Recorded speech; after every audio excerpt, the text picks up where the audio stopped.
이 모든 말씀 예수님의 이름으로 기도드립니다. 아멘. 좋은 아침입니다. 올해는 예년보다 한 가을이 20일 정도는 빨리 온 것 같습니다. 그래서 그런지 가을을 즐기려는 분들로 인해 주일에 자리가 많이 빕니다. 코로나 팬데믹으로 인해 모일 수 없어 시작된 온라인 예배가 자칫 자신의 편리와 안위를 위해 잘못 오용될까 염려가 되기도 합니다.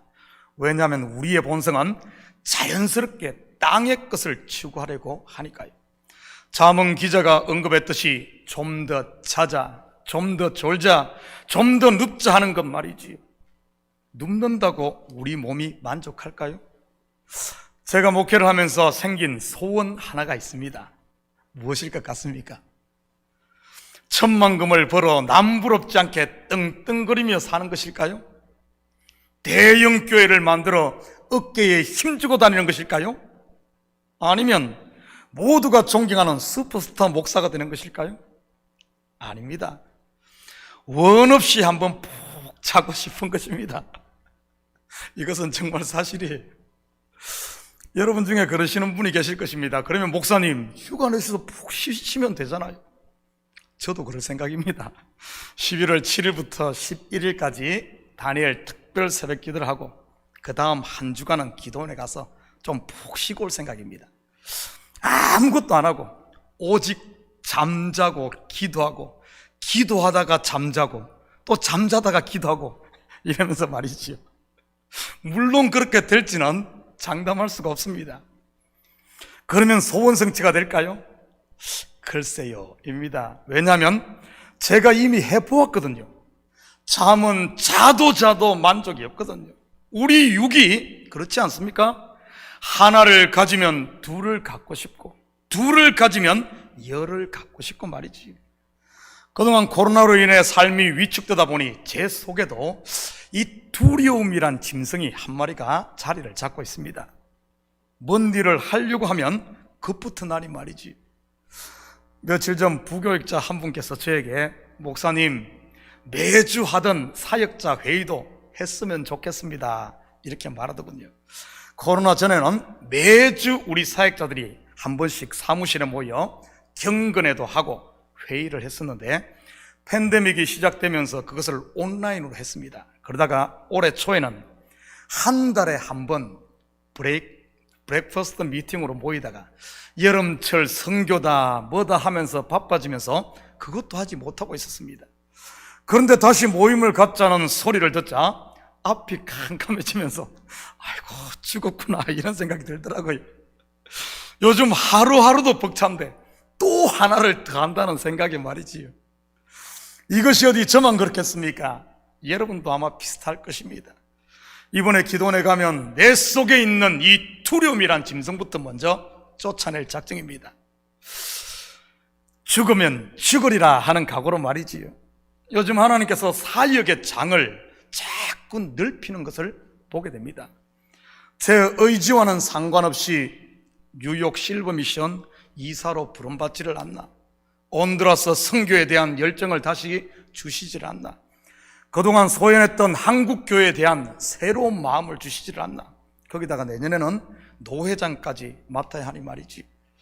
동서남북에서 부르는데 제 마음이 두려움이란 짐승에게 잡혀 있으니 이러지도 못하고 저러지도 못하고 발만 동동 구르고 있습니다. 생각나실 때마다 저를 위해 기도해 주시기 바랍니다. 그리고 내년도 우리 교회가 새롭게 도약할 수 있도록 하나님이 주시는 또 이런 계획도 또 세울 생각입니다. 자, 우리 이 시간에 옆 사람과 이렇게 한번 인사 한번 할까요? 기도하십시다. 힘을 내십시다. 한번 인사드립니다. 기도하십시다. 좀 힘을 내십시다. 좀 더 자자, 좀 더 졸자, 좀 더 눕자 하면 어떻게 되는지 한번 볼까요? 잠언 24장 33절 34절입니다. 내가 좀 더 자자, 좀 더 졸자, 손을 모으고 좀 더 누워있자 하니 내 빈궁이 강도같이 오며 내 곰핍이 군사같이 이르리라. 속된 말로 하면 폐가 망신한다는 말이지요. 마귀의 밥이 된다는 말입니다. 거룩한 하나님의 백성에게 마귀가 친구하자고 쫓아오면 어떻게 되겠습니까? 정신들 바짝 차리시고 게으름의 자리, 자기에게 메인 자리에서 털고 일어날 수 있기를 축복합니다. 다시 모이기에 힘쓰고 모여서는 기도하고, 기도했으면 이제는 팔을 걷어붙이고 봉사하고, 좀 입들을 열어 전도하고, 호주머니를 닫지 말고 좀 호주머니도 열어서 선교하고 말이지. 그럴 때 마귀는 한 길로 왔다가 7길로 도망가는 것입니다. 이것이 축사, 곧 귀신을 쫓아내는 것이 아니고 무엇이겠습니까? 만나면 매 남 뒷담 하나 까고 불평불만만 쏟아놓으면서 휙 이런다고 귀신이 나가겠습니까? 오히려 귀신이 친구하자고 바지가랑이 붙잡고 늘어지는 것이지. 지난 금요일 새벽부터 잠언 강해를 새롭게 시작했습니다. 새벽 예배도 다시 시작들 하시고, 금요 온가족 영성 집회도 나오시고, 사정상 나오지를 못하시는 분들은 목장 리더들로부터 전달받는 우리 새벽 예배 영상이라도 꼭 볼 수 있기를 축복합니다. 유튜브 참교회 구독 신청을 하시면 새 영상이 올라올 때마다 그냥 자동으로 팝업으로 뜰걸요. 한솥밥을 먹는 것이 가족이듯이 말씀의 양식도 함께 먹어야 올바른 공동체가 되는 것이니까요. 몸은 여기 있으면서 여기저기 인터넷 떠돌아다니면서 말씀을 동량해서 먹는다면 어떻게 이 참교회 공동체와 하나 될 수 있겠습니까? 결국은 혼자 겉돌다가 시험 들어 마귀의 밥이 되고 마는 것이지. 여러분, 잠언의 뜻이 뭐죠? 잠언의 뜻이 뭐예요? 찌를 잠자, 말씀 언자 해서 찌르는 말입니다. 바로 잠자는 영혼을 찔러 깨우는 말로서 율법에 매여 사망의 종로로 닫은 스스로 잘난 인간들을 깨워 생명나무요 진리가 되시는 그리스도께로 인도하는 것이 잠언이요 지혜인 것입니다. 단순히 세상을 사는 지혜나 처세술을 가르치는 것이 아니고요. 아직까지 지난 금요일 새벽예배 설교를 듣지 않으신 분들은 꼭 유튜브 들어가서 보시고 앞으로 계속 잘 따라올 수 있기를 축복합니다. 그런 의미에서 보면 오늘 본문도 잠언입니다. 율법에 매인 자들을 찔러서 깨워 은혜와 진리로 인도하는 말씀이니까요. 1절 2절입니다. 형제들아, 내가 법하는 자들에게 말하노니 너희는 그 법이 사람이 살 동안만 그를 주관하는 줄 알지 못하느냐. 남편이 있는 여인이 그 남편 생전에는 법으로 그에게 매인받으나 만일 그 남편이 죽으면 남편의 법에서 벗어나느니라. 그렇다고 남편이 좀 힘들게 한다고 남편 빨리 죽어라, 그렇게 또 그러지 마시고요. 바울은 로마서 1장부터 시작된 믿음으로 의롭다함을 받는 칭의에 대한 구원의 원리를 마무리하면서 성도들의 신분, 곧 자기 정체성이 무엇인가에 대해 다시 한번 확증하고 있습니다. 지난주에는 누구의 종인가로 설명을 했다면 오늘은 누구의 아내인가로 설명을 하고 있지. 바울의 이러한 비유는 사실 그가 고안해낸 것이 아닙니다. 구약에서도 수없이 말하고 있었던 그 사실이지. 우리가 알다시피 바울은 구약의 정통한 신학자요, 그 율법을 철두철미하게 지킨 바리새인 중 바리새인이었습니다. 그런 그에게 감춰져 있던 구약의 비밀이 드러난 것이라고는 할까요? 그것을 잘 보여주는 것이 다메섹 도상에서 빛으로 오신 예수를 만난 후 그의 눈에서 비늘이 벗겨진 사건 아닙니까?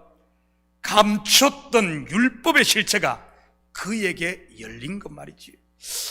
구약에서 첫 번째 남편이 죽고 두 번째 남편과 결혼함으로 세 남편의 아들을 낳은 여인의 이야기가 어디에 나오죠? 여러분, 멀리 볼 것도 없이 예수님의 족보에 등장하는 여인들이 전부 이 경우입니다. 다말, 기생 라합, 룻, 밧세바, 그리고 마리아입니다. 첫 번째 등장하는 여인이 다말인데, 유다의 장남과 결혼했다가 남편이 죽자 시동생에게 들어가고 다시 그도 죽자 결국 시아버지와 관계를 합니다. 그리고 시아버지 유다로부터 두 아들을 낳는데 베레스와 세라입니다. 그중 베레스가 예수님의 족보에 이름을 올리고, 그 다음에 등장하는 여인이 기생 라합입니다. 그는 죄로 말미암아 심판 아래 있던 가나안 땅의 첫성 여리고에 살던 여인이지요. 그리고 여호수아가 가나안 땅을 정복할 때 첫 번째 남편과 같았던 여리고가 무너지자, 여리고가 죽자 새 남편인 이스라엘 족속의 살몬과 결혼을 해 보아스를 낳습니다. 보아스의 아내가 되었던 룻도 마찬가지 아닙니까? 그녀의 첫 번째 남편이 누구죠? 엘리멜렉의 아들 기럐입니다. 그가 자식이 없이 죽자 나중에 엘리멜렉 가문의 기업 물을 자가 되는 보아스에게 새롭게 시집을 가 오벳이라는 아들을 낳습니다. 또한 오벳은 이새를 낳고, 이새가 우리가 잘 아는 다윗 왕의 아버지지. 우리아의 아내 밧세바도 마찬가지 아닙니까? 첫 번째 남편인 햇사람 우리아가 죽자 새 남편인 다윗과 결혼을 해 솔로몬을 낳고요. 사실 마리아 또한 그의 첫 번째 남편인 요셉이 아닌 새 남편인 성령으로 잉태를 해 예수를 낳습니다. 다윗의 아내가 된 아비가일도 마찬가지입니다. 그녀의 첫 번째 남편이 누구였죠? 어리석다는 의미의 이름을 가진 나발이었습니다.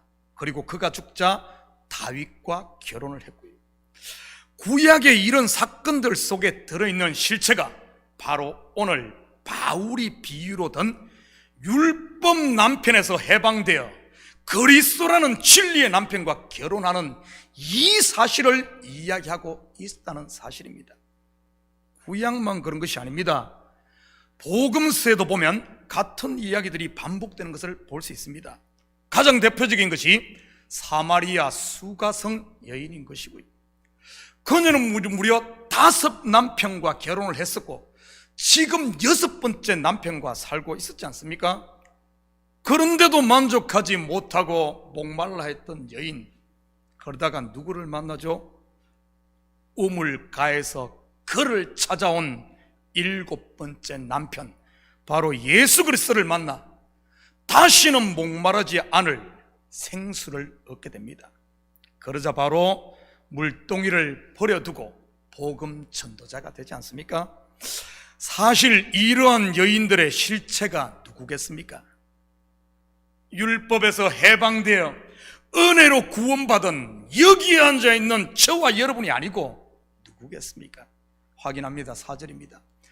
그러므로 내 형제들아, 너희도 그리스도의 몸으로 말미암아 율법에 대하여 죽임을 당하였으니 이는 다르니 곧 죽은 자 가운데서 살아나신 이에게 가서 우리가 하나님을 위하여 열매를 맺게 하려 함이라. 그런데 여기서 주의해야 보아야 할 것은 율법이 죽었다고 하지 않고 우리가 그리스도의 몸으로 말미암아 율법에 대하여 죽었다, 이렇게 말하고 있습니다. 이것은 예수님께서 율법을 죽이거나 폐한 것이 아니라 자기 몸으로 완성했다는 이런 의미입니다. 율법이 드러낸 우리의 죄를 육신의 몸을 입고 오신 예수님께서 십자가에 달려 죽으심으로 곧 심판받으심으로 말이지요. 바로 죽음의 갑지불을 통해 말입니다. 예를 들어 10만 불을 빚진 사람이 있는데 스스로 갚을 능력이 없자 누군가 그 빚을 대신 갚아주면 어떻게 될까요? 그 빚이 없어짐으로 돈을 빌려준 사람의 그 채권, 권리가 없어져 버리는 것입니다. 그것을 율법이라는 남편이 죽었다고 비유를 한 것이고요. 빚이 청산되었다는 이런 말입니다. 이것을 대속, 구속, 속죄, 영어로 redemption이라고 하는 것이고요.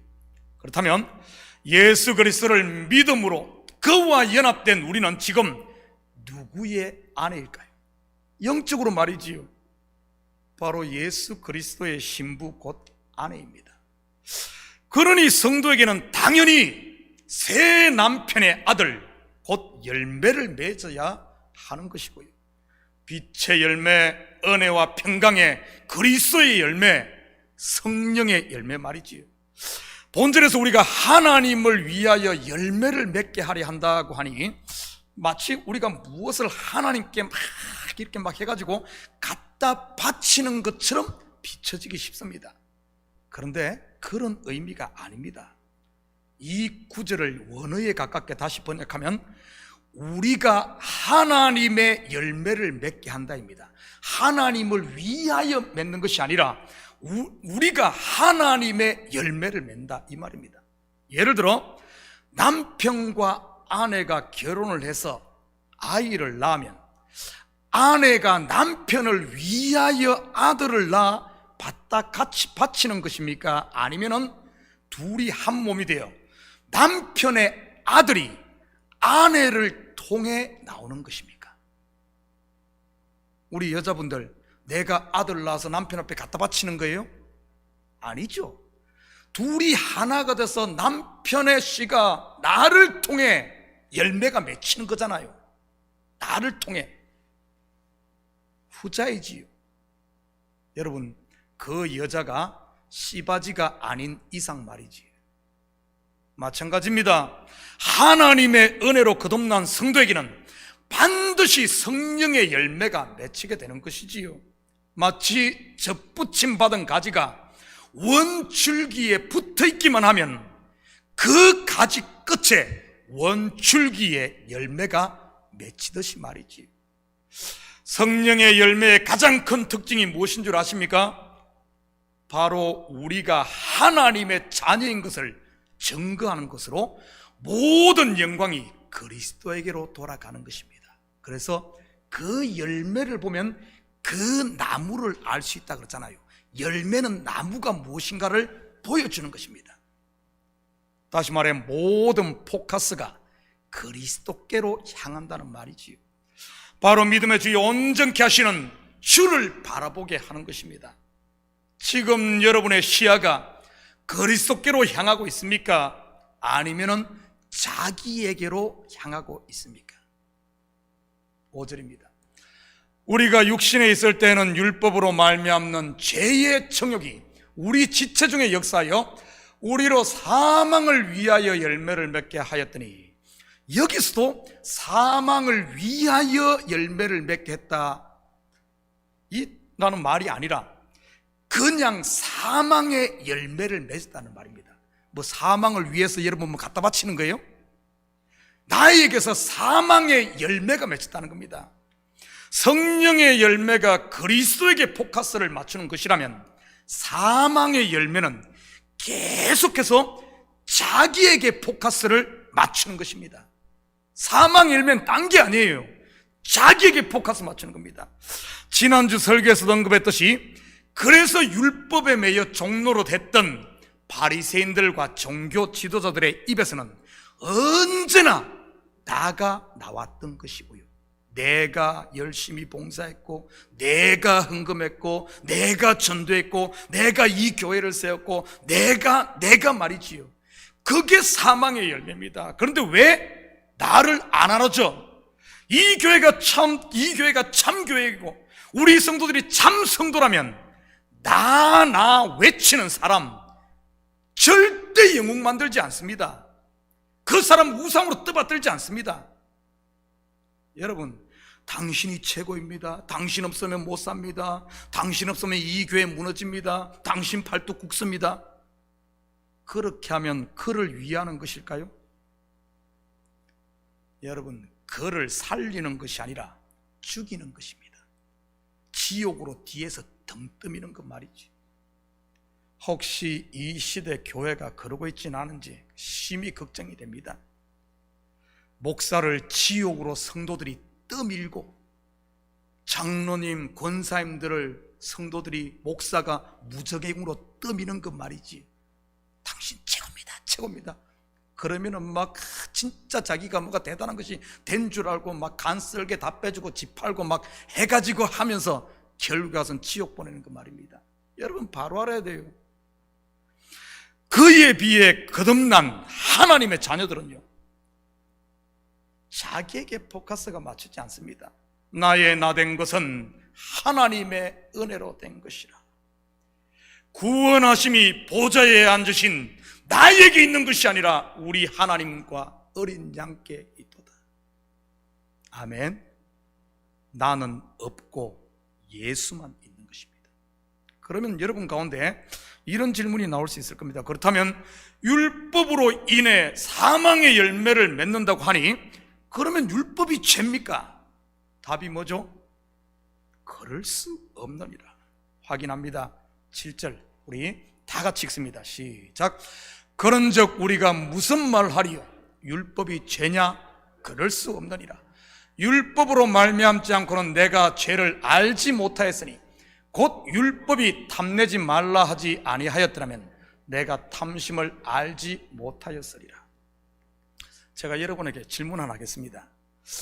탐심을 알지 못했다고 내 속에 탐심이 없을까요?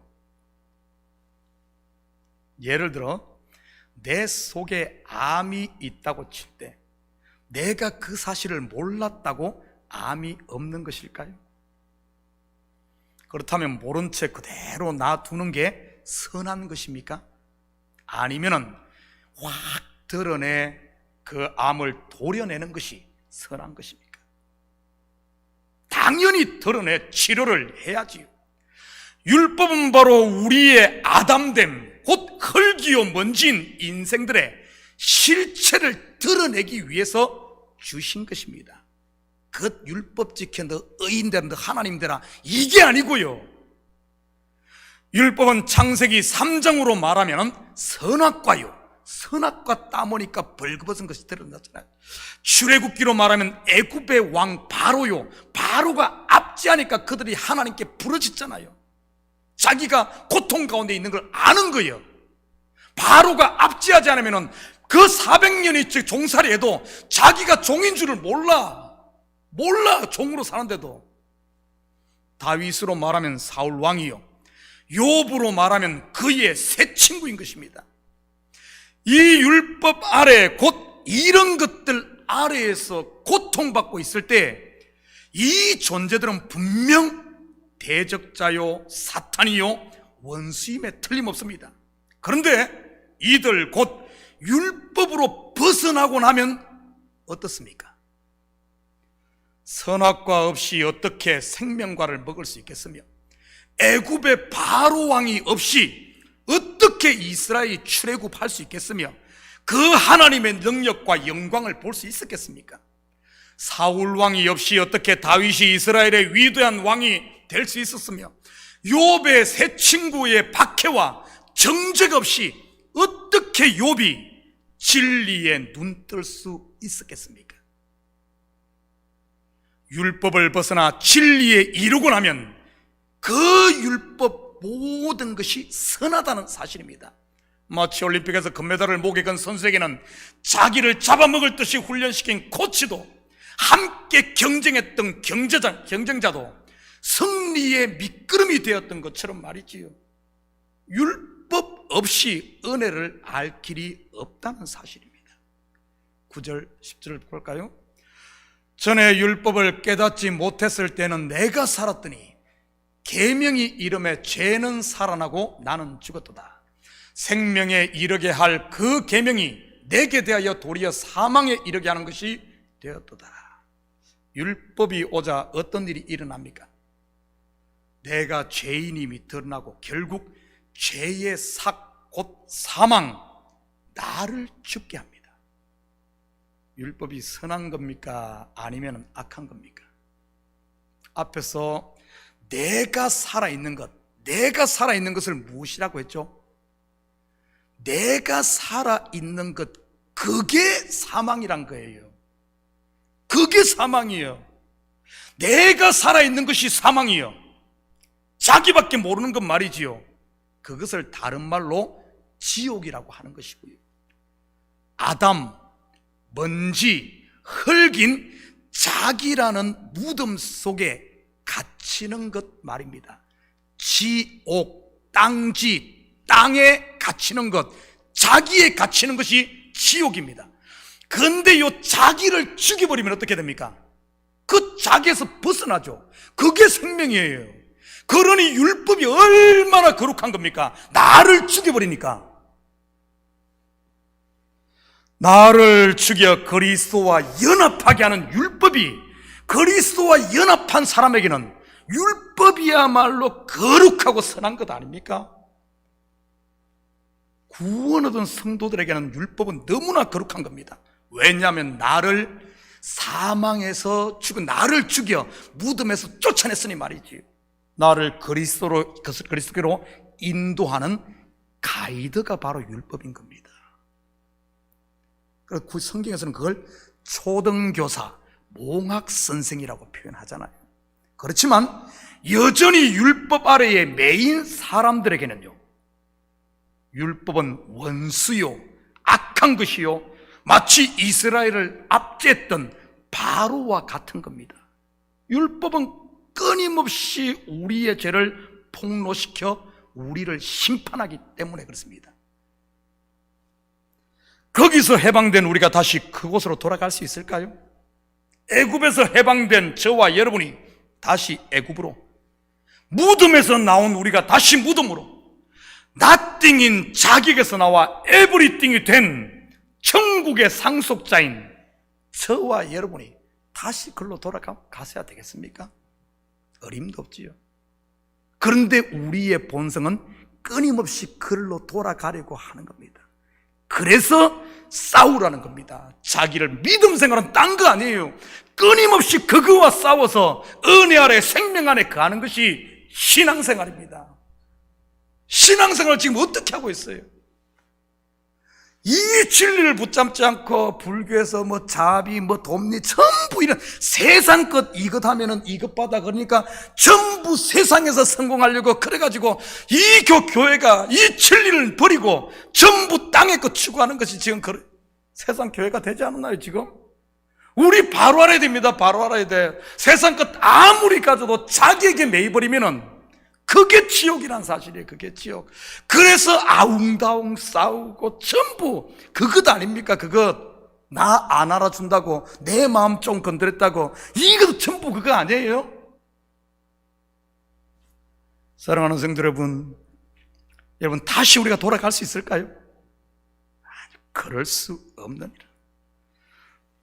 이 한 주도 내 마음 한 구석에 숨어 좀 더 찾아, 좀 더 졸자, 좀 더 눕자고 우리에게 손짓하며 우리를 자꾸 뒷걸음질 치게 하는 이런 육신의 유혹에 지지 마시고, 여러분 과감히 자리를 털고 일어나 오직 믿음의 주여 온전케 하시는 예수만 바라보며 은혜와 평강의 하나님 나라를 누림으로 여러분 가운데서는 내 열매 내리려고 하지 말고요, 내 열매가 아닌 빛의 열매, 성령의 열매, 오직 그리스도를 자랑하는 열매, 용서하는, 우리를 용서하는, 감사하는, 찬양하는 이런 열매를 맺으며 사는 이런 복된 한 주가 되기를 주님의 이름으로 축복합니다. 같이 기도하십시다. 사랑의 아버지 하나님, 참으로 감사를 드립니다. 맞습니다. 어찌 우리가 다시 옛날로 돌아가 내 아버지함 수치만을 드러내는 사망의 열매를 맺겠습니까? 우리는 온전히 그리스도와 연합된 그리스도의 신부들로서 그리스도의 아들, 그리스도의 열매만 맺는 저희들 되게 하시고, 그 열매를 통하여 우리가 하나님의 사람임을 세상 가운데 정감해 살게 도와주시옵소서. 감사드리며 예수님의 이름으로 기도드립니다. 아멘. 자, 우리 다 같이 자리에